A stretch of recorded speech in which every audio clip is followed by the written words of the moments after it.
Welcome to episode 55 of Book Nerd Paradise, where we get to know an author as they tell us one of their favorite quotes, read from their work, pose a trivia question, and give away a book or two. Hi, I'm LRW Lee, author of the Andy Smithson Epic Fantasy Adventure Series. And as I've mentioned in the past, if you're looking for your next great young adult science fiction or fantasy read, take a look over at my blog.lrwlee.com, where I've got numerous reviews of science fiction and fantasy books that I've read and enjoyed. So if you want somebody's opinion about a book that you might be thinking about, please come pay me a visit. You might find that it's helpful. So today we have the pleasure of getting to know YA sci-fi author Joe Michaels. Joe is a voracious reader, often reading more than one book at a time. A writer, a book reviewer, a mom, a wife, and one of the EICs at Indie Books Gone Wild. She has an almost photographic memory and tends to make people cringe at the number of details she can recall about them and their books. Ooh, that sounds scary. Her imagination follows her around like a conjoined twin, she says, and causes her to space out pretty often or laugh out loud randomly in completely inappropriate situations. At the risk of sounding cliche, she absolutely adores the man she married, along with her children. She's lived in Louisiana, Tennessee, and Georgia, but has had her feet in almost every state, she says. Traveling is something she adores, and she has plans to someday see Mongolia, which she wrote about in her book, Yasa. Please join me in welcoming Joe Michaels. Hi, everybody. I'm so happy to be here. Such an honor. So excited. I'm so glad you've joined us today. This is great. I can't wait to hear what you share with us. This is good. You'll be reading from your YA sci-fi novel, M. It's just the letter M. So we can get a feel for the book. Would you share the synopsis with us? The book is about revenge. In 2026, it finally arrives, the drug promising to make life easier for the masses. One dose of M and anyone can gain an ability. There are no promises made as to what the power could manifest as, but people are crawling over one another to take a chance. There's a problem. One pill costs $1 million. Only those with extraordinary wealth are afforded the luxury of cleaning house with a click of their diamond-adorned fingers or solving a puzzle by talking to it. A knockoff begins circulating in 2038 that does the same thing as M.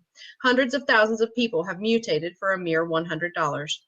Enter the year 2042. 17-year-old Griffin is a normal kid who has a regular job and dreams of going to college someday. When his girlfriend of 3 years succumbs to peer pressure, they break up. He believes the body is a temple not to be messed with outside of nature, and she wants to fit in. Once he meets the supplier, things take a turn for the worse. He's left with nothing but pain in his heart and the desire to make them suffer when his plans for payback blow up in his face. Thirst for revenge consumes him, and he finds himself locked in a battle he never anticipated with a merciless kingpin as they struggle to gain the advantage. How far is too far? Ooh, that sounds really good. Ooh, very good. Great questions. You're also going to be doing a giveaway. If you would tell us what you're giving away. I'm going to give away a signed paperback copy of my book and an ebook copy of my book. It's M. Cover design by me. Awesome. So you have a chance to win either an ebook or a paperback, regardless of where you live. This is great. Okay, so to enter to win, all you need to do is in the comment section right down here, right below here, just leave a comment about the show. It could be the answer to the trivia question, but it doesn't have to be. Just some comment about the show. That will enter you. Now, be sure you also leave a Twitter handle, a Facebook address, an email address, some way to get a hold of you, so that if you are the lucky winner, we can make sure that we get you your prize. All right? Cool. You'll be reading from your sci-fi novel, M. And so that we can get a feel for the portion you'll be reading from, would you just set us up briefly and then go ahead and share with us? Well, my main character has left home and he's fallen in with a group of, I guess you would call them vigilantes. They're out to destroy the people who have come up with M2. Harry gestured, and the two boys doubled back to the corner before stepping out in the open, trying to look as though they were out for an evening stroll. As they walked, Griffin massaged his jaw. That's one hell of a right hook you have. My face still hurts. You got up in my ego with your mouth. I felt the need to shut it, and I did what I had to do.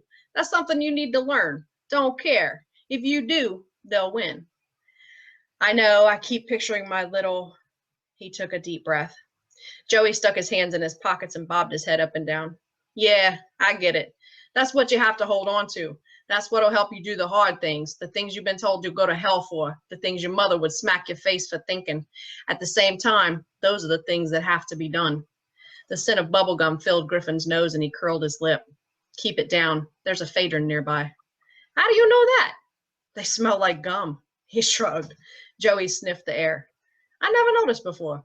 Somebody called out from behind them, and they turned around to find a hawker waving his arm like he wanted them to come over. Here we go, Joey said. Good luck, man. Nah, guy, this isn't about luck. From here on out, it all has to do with what you're willing to do for revenge. They walked toward the doors of the club. M2 for everyone tonight, you boys want in? The hawker asked. Joey nodded. 25 for the cover. He pulled out a 20 and a 5 and held it out.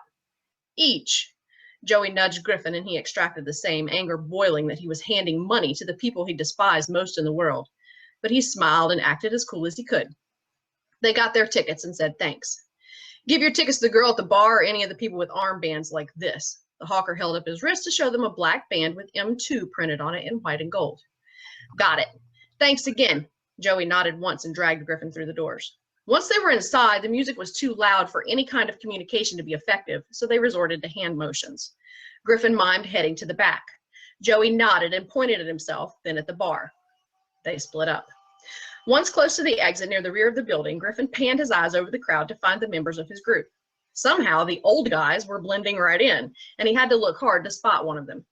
He moved toward the corner where the shadowy man was located and communicated silently about the wristbands.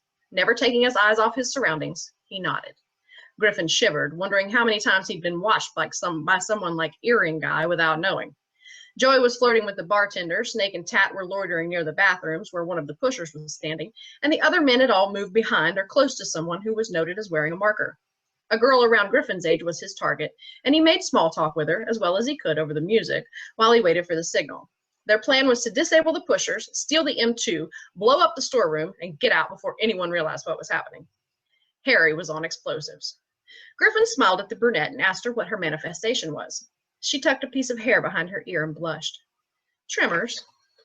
What does that mean? I'll show you. When she reached for him, he jerked away. It's okay, I'm not going to touch you. He eyed her and waited. Slowly, she lifted her hand and held it between them, palm facing forward. A throbbing sensation on a different beat than the music vibrated his chest. Her hand's muscles pulsed with each push. She smiled and put her hand down. It doesn't get much stronger than that, but it's good for when you need to move something you can't quite reach. Rubbing at the spot on his chest where he'd felt the pressure, he tried to relax, but his brain wouldn't shut up. If she could do that, what if someone else could push over buildings or derail trains?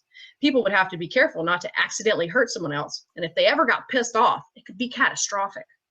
Power died, and with it the music. Griffin slipped his gun out and stuck it to the girl's back, angled toward her heart. He pinned her to the wall and leaned in close. You may be a mutant, but you can still die like a human. Don't make me live with the regret of shooting you like a diseased dog. Just give me the drugs in your pocket, and we'll both walk out of here. Trembling beneath him, she wiggled her arm around, grabbed the baggie, and passed it over. He lifted the gun and struck her in the back of the head, dropping her limp body carefully to the floor. Then he ran for the exit.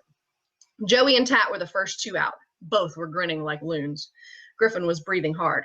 Anyone else out yet? Snake appeared next, followed by the men.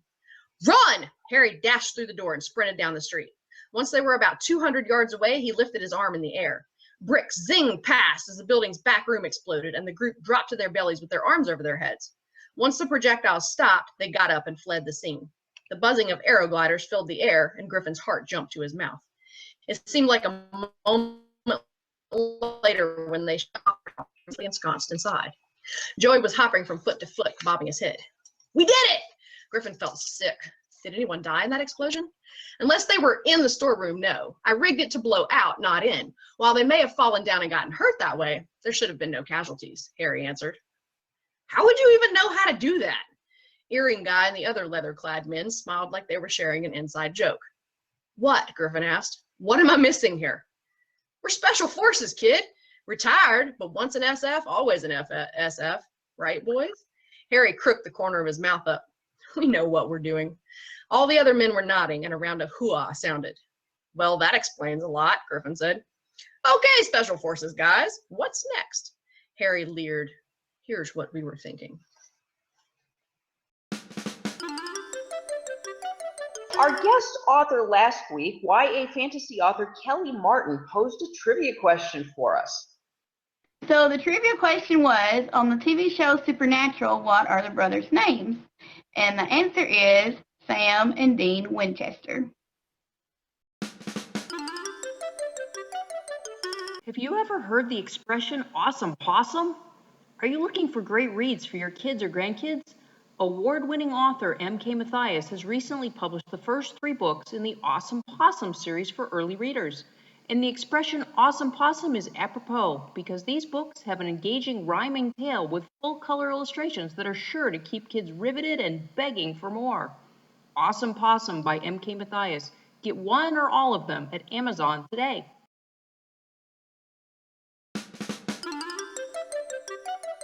Joe, you have a trivia question for us. What is it?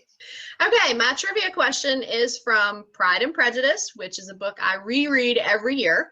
And the question is, what is Mr. Darcy's first name? Ooh, great question. I know. It's Mr., right? No, actually, Joe wants to know what it really is. I get that. So, all right. So, if you don't know, make sure, whatever you do, that you subscribe to this YouTube channel, because you certainly do not want to miss such an important answer. Come on, we're talking Pride and Prejudice here. So, Mr. Darcy's first name. So, make sure you subscribe, especially if you don't know. All right, so Joe, do you have any final thoughts you'd like to leave with our listeners? If you're in need of help in any way, whether you're trying to publish or you're looking for a good book to read, or it's mostly for indie authors, I'll just be honest with you. I have a blog that just gives so much advice, from publishing to marketing to collaboration with others, joemichaels.blogspot.com. Once you go there and you check out the writing tips and editing tips, you'll never want to leave. Cool. All right. That's great stuff. Thank you for that. That's good. Good stuff to know. Yes. As an indie author myself, you can never have enough help. I always say, especially indie publishing, it's a team sport. It's not an individual sport, right? Oh, absolutely. And my most recent blog post, I tend to go on rants now and then, but it was kind of a call for action for any author who's been in the business for a while. It's like, take on a little brother, little sister, somebody who's just emerging, and help them along the way, because you never know, and you're making friends along the way. That never hurts. Absolutely. Yes. Can never make enough friends in this business, for sure. Good stuff. Okay. I hope you've enjoyed getting to know Joe Michaels just a little bit. I'm L.R.W. Lee, author of the Andy Smithson Epic Fantasy Adventure Series. And if you haven't done so already, please feel free to get the free ebook copies of the first book, which is Blast of the Dragon's Fury, and the prequel, which is Power of the Air's Passion. They're available for free download on Amazon, Barnes & Noble, and Google Play. Click the button to subscribe to the Book Nerd Paradise YouTube channel so you don't miss upcoming authors, giveaways, and answers to trivia questions. Thanks so much for watching. I hope you've enjoyed today's episode, and I look forward to seeing you again next week.